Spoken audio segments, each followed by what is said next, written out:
Hello mga tao! So, heto na yung part 2 sa huling post ko nung nakaraan. At nandito na nga kami sa 109 Shibuya. So, dito kami sa 6th floor.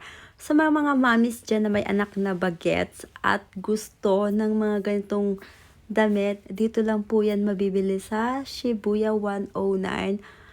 Pag mga tourist naman po kayo na gusto nyong mag-ala Japanese, dito po kayo pumunta sa 109 at for sure na magugustuhan nyo yung mga damit nila.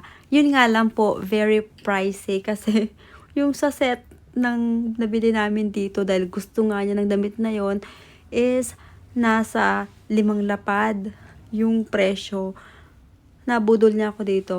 Pero worth it naman talaga. Lalo na kung turista kayo, kung gusto nga. Sabi ko nga kung gusto niyo mag-ala Japanese. So, heto na. Nakabili na kami at pauwi